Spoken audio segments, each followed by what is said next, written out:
Reaction kinetics एक microscopic study और इसका इंथैल्पी चेंज या इंटरनल एनर्जी चेंज या एक्सटेंट ऑफ रिएक्शन के साथ इसका कोई ताल्लुक़ नहीं, इसके अंदर हम ये स्टडी नहीं करते हैं। अब ये मैंने आपको थर्मोकेमिस्ट्री में जो बताएं उसके उलट कहते हैं कि स्टडी, यहाँ पर हम स्टडी क्या करते हैं रिएक्शन काइनेटिक्स से, में हम कहते हैं कि रेट ऑफ रिएक्शन और रेट ऑफ रिएक्शन किस फैक्टर पर इफेक्ट करता है और उस रेट ऑफ रिएक्शन का मैकेनिज़्म क्या है। केमिस्ट्री की ऐसी ब्रांच जिसमें हम रेट ऑफ रिएक्शन और जो फैक्टर रेट ऑफ रिएक्शन पर इफेक्ट करते हैं और उस रिएक्शन का मैकेनिज़्म क्या है, इस ब्रांच को हम नाम देते हैं रिएक्शन काइनेटिक्स। सबसे पहले हम पढ़ते हैं कि रिएक्शन के टाइप्स। रिएक्शन के 3 टाइप्स है, fast reaction, moderate reaction and slow reaction. Fast reaction वो रिएक्शन होता है ना जो इमीडिएटली होता है, मॉडरेट रिएक्शन होते हैं जो मॉडरेट लेवल पर होता है, स्लो रिएक्शन वो होता है जो स्लो होता है। फास्ट रिएक्शन के अंदर ये एग्जांपल्स आपने रटने, ये एग्जांपल्स एमसीक्यूज़ के अंदर आते हैं और पास्ट पेपर्स में आए भी हैं। अभी अगर आप मैग्नीशियम को ऑक्सीजन की मौजूदगी में उनका रिएक्शन करवाओगे एयर की मौजूदगी में, ये ऑक्सीजन कहाँ से आता है, ये एयर से आता है, तो मैग्नीशियम ऑक्साइड बन जाएगा। ये एक फास्ट रिएक्शन है। जितने भी न्यूट्रलाइजेशन रिएक्शन आप देखो, मिसाल जहाँ पर एसिड और बेस मिले, जितने भी न्यूट्रलाइजेशन रिएक्शन है वो सारे के सारे क्या हैं, फास्ट रिएक्शन है। अभी मैंने एक न्यूट्रलाइजेशन रिएक्शन नीचे दिए हैं, silver nitrate equal two plus NaCl मैंने दिया, ये क्या एक न्यूट्रलाइजेशन रिएक्शन है। जितने भी न्यूट्रलाइजेशन रिएक्शन है वो फास्ट रिएक्शन है। उसके बाद मॉडरेट रिएक्शन के अंदर जो हम पढ़ते हैं डिकम्पोजिशन ऑफ N2O5। N2O5 की जो डिकम्पोजिशन है, आप बुक के अंदर देखो कि N2O5 की उन्होंने डिकम्पोजिशन दी होगी। ये अपने रटने हैं कि ये कौन कौन से रिएक्शन है और इसके एग्जांपल्स क्या हैं, ये उसके अंदर आते हैं एमसीक्यूज़ के अंदर। हाइड्रोलिसिस ऑफ एस्टर भी एक मॉडरेट रिएक्शन है। उसके बाद स्लो रिएक्शन के अंदर हम आते हैं, हम कहते हैं कि लोहे को जंग लगना, ये एक स्लो प्रोसेस है। शुगर फर्मेंटेशन ये एक स्लो प्रोसेस है। क्रूडलिंग ऑफ मिल्क ये एक स्लो प्रोसेस है। Chemical weathering of stone of building bye acidic gas in atmosphere, कहते हैं कि एसिडिक गैस की जो एटमॉस्फेयर है ना, उसका बिल्डिंग के ऊपर क्या क्या इफेक्ट्स, वो एक जो रिएक्शन वो करता है वो एसिडिक गैस, मिसाल एक बहुत ही स्लो रिएक्शन है। अभी रेट ऑफ रिएक्शन किसे कहते हैं कि the change in concentration of reactant और product divided by time taken for a change is called. हम कहते हैं कि कंसंट्रेशन का चेंज होना, वो कंसंट्रेशन चाहे रिएक्टेंट का हो या प्रोडक्ट का हो, वक्त के साथ साथ इसे हम नाम देते हैं रेट ऑफ रिएक्शन। सही है। अब ये रेट ऑफ रिएक्शन को हम, rate of reaction is equal to del C divided by del T. Del C जो है वो कंसंट्रेशन को ज़ाहिर करता है और डेल टी टाइम को। अब हम इसे अगर आप, तो मैंने आपको कहा था कि रेट ऑफ रिएक्शन कहते हैं कि change in concentration of reactant या प्रोडक्ट, रिएक्टेंट के कंसंट्रेशन के अंदर चेंज आ जाए या प्रोडक्ट के कंसंट्रेशन के अंदर चेंज आ जाए। तो अगर आपने रिएक्टेंट लेना है तो उसके साथ हम माइनस लिखते हैं। क्या लिखते हैं हम, उसके साथ माइनस लिखते हैं। क्यों? क्योंकि जब एक रिएक्शन स्टार्ट होता है, जब रिएक्शन स्टार्ट हो जाता है तो रिएक्टेंट कम हो जाते हैं, क्योंकि रिएक्टेंट प्रोडक्ट में कन्वर्ट हो जाते हैं, तो माइनस से शो कर रहे हैं कि रिएक्टेंट कम है। अभी अगर आपने इसी डेल सी, मिसाल डेल सी की जगह अगर आपने रिएक्टेंट का कंसंट्रेशन लेना है तो उसके साथ आप हमेशा नेगेटिव लगाओगे। लेकिन अगर आपने कंसंट्रेशन की जगह प्रोडक्ट लेना है फिर उसके साथ आपने पॉजिटिव लगाना है, जिस तरह से मैंने नीचे लिखा है rate of reaction is equal to del product divided by del T. अभी प्रोडक्ट के साथ हम लोग पॉजिटिव क्यों लगाते हैं? क्योंकि जो भी रिएक्शन होता है प्रोडक्ट की मिकदार ज़्यादा होती है और ज़्यादा जो चीज़ होती है उसके लिए हम हमेशा पॉजिटिव यूज़ करते हैं। हम कहते हैं कि रेट ऑफ रिएक्शन के क्या यूनिट्स, मोल डेसीमीटर क्यूब पर सेकेंड या मोल डेसीमीटर क्यूब पर मिनट या मोल डेसीमीटर क्यूब पर हावर, ये हर यूनिट आप यूज़ कर सकते हैं। क्योंकि कंसंट्रेशन का यूनिट क्या है, मोल डीएम क्यूब, और टाइम का क्या है, सेकेंड, तो रेट ऑफ रिएक्शन का क्या है, मोल डेसीमीटर क्यूब पर सेकेंड। अभी कंसंट्रेशन है क्या, कंसंट्रेशन इसे कहते हैं मास डिवाइडेड बाय वॉल्यूम को हम कंसंट्रेशन कहते हैं। सही है। अभी अगर हम कंसंट्रेशन पार्शियल प्रेशर की फॉर्म में ले लें, मतलब अगर हम गैसेस की बात करें, देखो ये तो सॉलिड थे ना, ये अगर हम del C divided by del T लिखते हैं, यहाँ पर मतलब हम यहाँ पर सॉलिड्स की बात कर रहे हैं, यहाँ पर मिसाल कोई रिएक्शन हो रहा है मिसाल वो सॉलिड में या वो लिक्विड में, इस तरह से ना। लेकिन अगर वो गैस फेज में हो, अगर गैस फेज में हो फिर हम पार्शियल कंसंट्रेशन की जगह हम पार्शियल प्रेशर यूज़ करेंगे, कंसंट्रेशन यूज़ नहीं करेंगे, उसकी जगह हम पार्शियल प्रेशर यूज़ करेंगे। तब क्या आएगा, ये फार्मूला मैंने लिखा नहीं लेकिन आप लिख लें, तब क्या आएगा, तब आएगा rate is equal to del P divided by मिसाल del P divided by time. अभी अब जो रेट का यूनिट आएगा, अब रेट का यूनिट क्या आएगा, ATM पर सेकेंड या टॉर पर सेकेंड, क्योंकि ऊपर आपने कंसंट्रेशन की जगह पार्शियल प्रेशर ले लिया। अभी हम कंसंट्रेशन टाइम ग्राफ को पढ़ते हैं। सही है।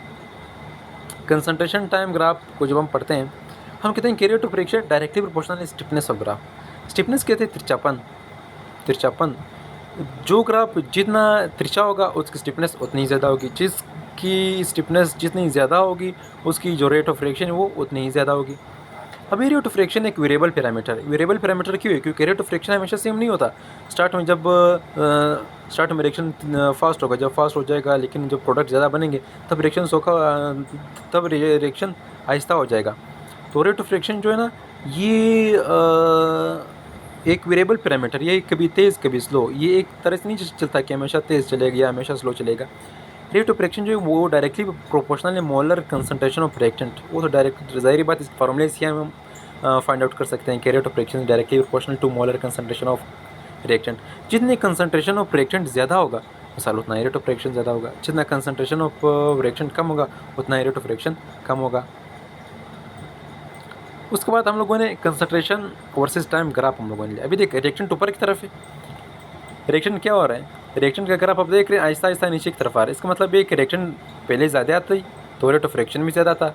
जब रेट ऑफ रिएक्शन मैंने लिखा है रिएक्टेंट के साथ मैंने एरो ऊपर की तरफ दिया है। मिसाल स्टार्ट में रिएक्टेंट ज़्यादा है, जब रिएक्टेंट ज़्यादा है, रिएक्टेंट क्या ज़्यादा है, रिएक्टेंट की कंसंट्रेशन ज़्यादा है। जब रिएक्टेंट की कंसंट्रेशन ज़्यादा है उसका मतलब ये है कि रेट ऑफ रिएक्शन ज़्यादा है। अगर रेट ऑफ रिएक्शन ज़्यादा है मिसाल स्टिफनेस ज़्यादा है। अगर आप ऊपर देखेंगे ऊपर ग्राफ बहुत तिरछा है, तो मैंने कहा तिरछापा जो है वो रेट ऑफ रिएक्शन की डायरेक्टली प्रोपोर्शनल है। मिसाल stiffness of graph is directly proportional to rate of reaction.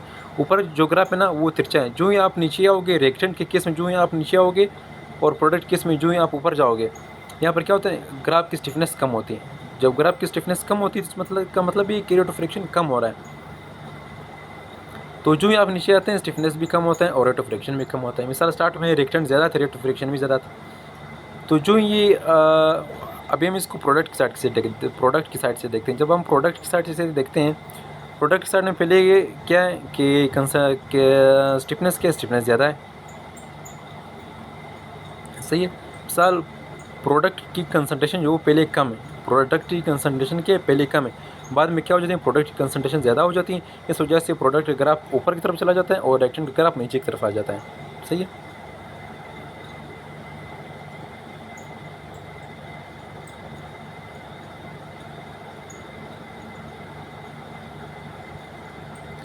अभी अगर हम मैंने यहाँ पर 3 पॉइंट के मैंने कहा डेल स्टार्ट में, इस ग्राफ के स्टार्ट में डेल सी ऑफ रिएक्टेंट के वो रिपीटली कम हो रहा है। स्टार्ट में ये रिएक्टेंट क्या हो रहे हैं रिपीटली एकदम कम हो जाते हैं, और स्टार्ट में जो डेल सी वो एकदम इंक्रीज़ हो जाता है। आप उस ग्राफ के देखो रिएक्टेंट ग्राफ में एकदम डिक्रीज़ होता है और प्रोडक्ट के ग्राफ में एकदम इंक्रीज़ होता है।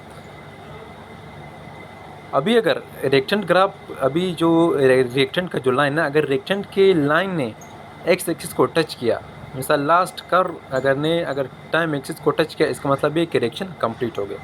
ये आपसे पूछ सकते हैं, सही है।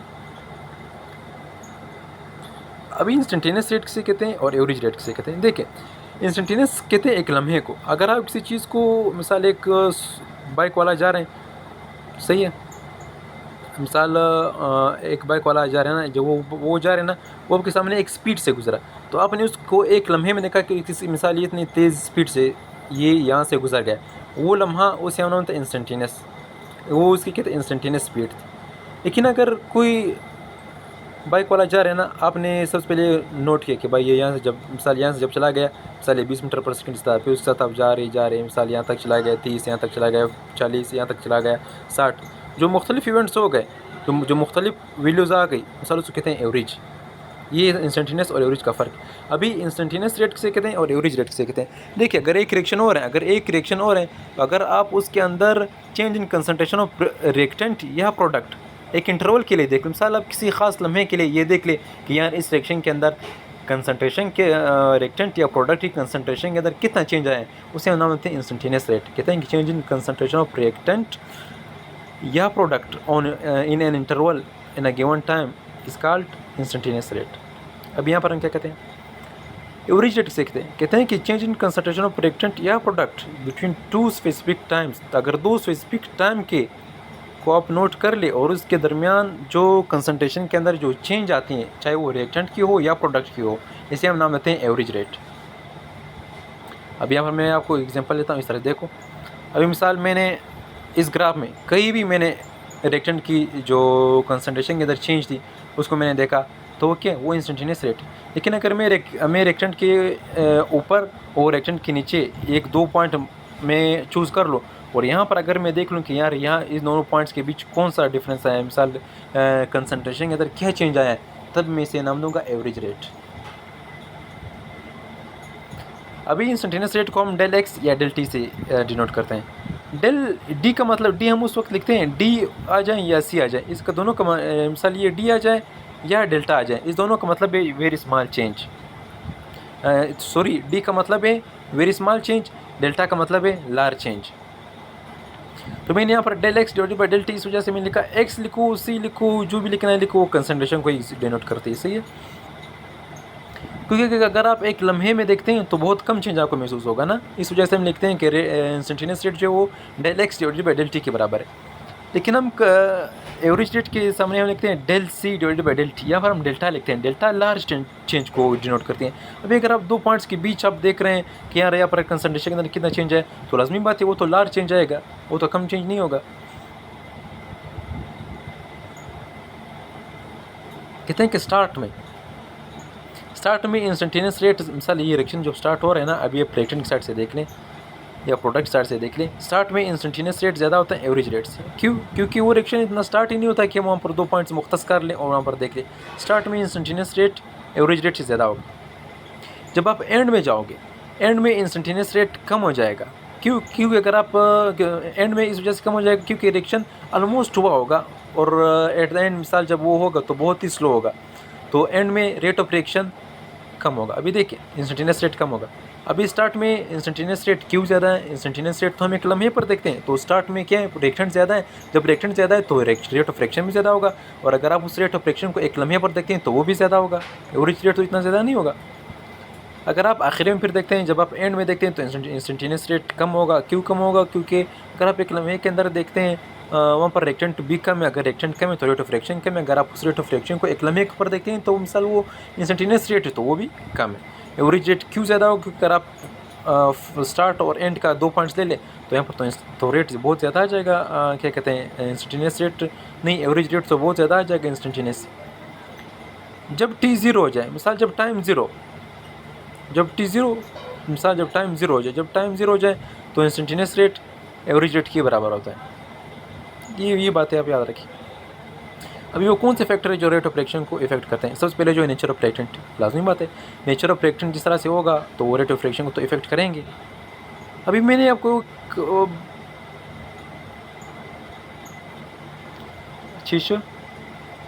सही, अब यहाँ पर हम नेचर ऑफ रिएक्टेंट के बारे में पढ़ते हैं। नेचर ऑफ रिएक्टेंट के अंदर हम यहाँ पर पढ़ते हैं कि reactivity of substance depend upon, देखो किसी भी सब्सटेंस की जो रिएक्टिविटी है वो दो चीज़ों पर डिपेंड करती है, एक उसकी जो इलेक्ट्रॉनिक कॉन्फ़िगरेशन होते हैं उस पर, और एक उसकी आयनाइजेशन एनर्जी पर। अगर इलेक्ट्रॉनिक कॉन्फ़िगरेशन स्टेबल हुआ तो वो लेस रिएक्टिव होगा, अगर आयनाइजेशन एनर्जी ज़्यादा आती तो वो कम रिएक्टिव होगा। सही है। अभी मैं आपको दो पीरियोडिक टेबल के मैं first two groups, first A group जिसे हम अल्कली मेटल कहते हैं और सेकेंड ए ग्रुप जिसे हम अल्कलाइन अर्थ मेटल कहते हैं, इनके मैं एग्जांपल लेता हूँ। अगर आप फर्स्ट ए ग्रुप अगर आप first A group hydrogen, lithium, potassium, rubidium, caesium इसकी बात करें, इनकी जो इलेक्ट्रॉनिक कॉन्फ़िगरेशन होते हैं, इसके वैलेंस शेल में एक इलेक्ट्रॉन होता है, NS1 में होता है वो, और इसकी जो आयनाइजेशन एनर्जी है वो लो है, और ये क्या, ये हाईली इलेक्ट्रोपॉजिटिव है। सही है। तो अगर हम सेकेंड ग्रुप की बात करें, सेकेंड ग्रुप के अंदर क्या होते हैं, उसकी जो इलेक्ट्रॉनिक कॉन्फ़िगरेशन होती है वो NS2 होते हैं, उसकी जो आयनाइजेशन एनर्जी होती है वो हाई होती है, वो लेस इलेक्ट्रोपॉजिटिव होते हैं। सही। अभी फर्स्ट ए ग्रुप ज़्यादा रिएक्टिव है किससे? सेकेंड ए ग्रुप से, पीरियोडिक टेबल। क्यों? क्योंकि फर्स्ट ए ग्रुप की जो आयनाइजेशन एनर्जी है वो कम है सेकेंड ए ग्रुप से।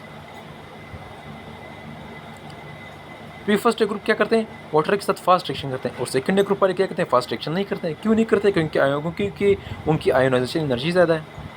अभी इसी तरह से मैं कहता हूँ आयोनिक रिएक्शन हमेशा फास्ट होते हैं किससे? कोवेलेंट रिएक्शन से। क्यों? क्योंकि आयोनिक रिएक्शन के अंदर क्या होती हैं, स्पीशीज़ ने इलेक्ट्रॉन डोनेट और रिसीव किया होता है, वो ऑलरेडी आयन बनी ही होते हैं, सिर्फ उसके मिलने की वो सिर्फ क्या कहते हैं, एक दूसरे के साथ मिलने की कोशिश करते हैं। लेकिन कोवेलेंट बॉन्ड में क्या होता है, कोवेलेंट बॉन्ड में एक दफ़ा उन्होंने बॉन्ड टूटना होगा, उस बॉन्ड ने टूटना होगा, एक इलेक्ट्रॉन एक के पास जाएगा, दूसरा इलेक्ट्रॉन दूसरे के पास, मिसाल एक से वो इलेक्ट्रॉन लेगा तो वो एक दफ़ा बॉन्ड टूटेगा, फिर इलेक्ट्रॉन लेगा, तो एक बहुत लंबा प्रोसेस। आयनिक रिएक्शन के अंदर क्या होता है, उन्होंने इलेक्ट्रॉन ऑलरेडी ही लिए होते हैं, वो आयन बने ही होते हैं, सिर्फ एक दूसरे से क्या हो जाते हैं, मिल जाते हैं। तो आयनिक रिएक्शन फास्ट होते हैं कोवेलेंट बॉन्ड से।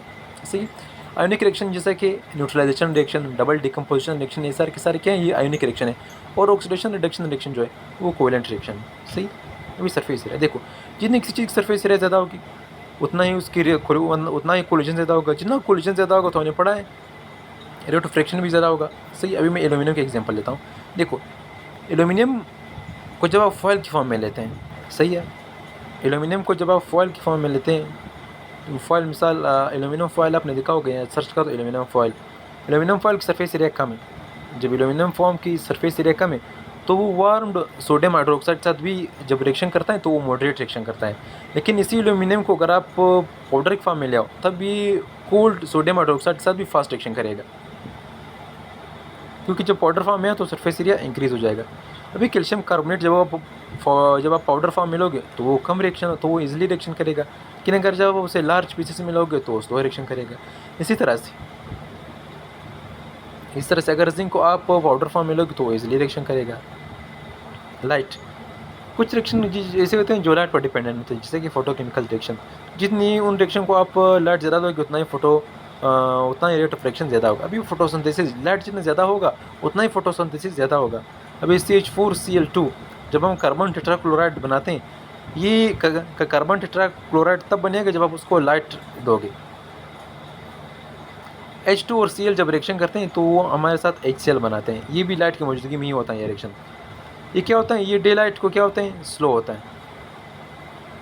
ये डे लाइट को क्या होता है, स्लो होता है। डे लाइट कहते हैं सर अगर आप इसको बल्ब की रोशनी दो, किसी और चीज़ की रोशनी दो तो क्या होता है, तो ये स्लो होता है। लेकिन अगर आप उसे सनलाइट की रोशनी दो तब ये ज़्यादा होगा, और अगर आप नाइट के अंदर देखो तो ये रिएक्शन निगलेजेबल होगा। टेम्परेचर तो ईजी बात है, रेट ऑफ रिएक्शन जितना ज़्यादा होगा, टेम्परेचर जितना ज़्यादा होगा उतना ही रेट ऑफ रिएक्शन ज़्यादा होगा। क्यों? क्योंकि टेम्परेचर जितना ज़्यादा होगा तो कोलिजन ज़्यादा होगा, कोलिजन जितना ज़्यादा होगा मॉलिक्यूल का टकराव ज़्यादा होगा, एक दूसरे के साथ लगेंगे और रेट ऑफ रिएक्शन भी ज़्यादा होगा। सही है।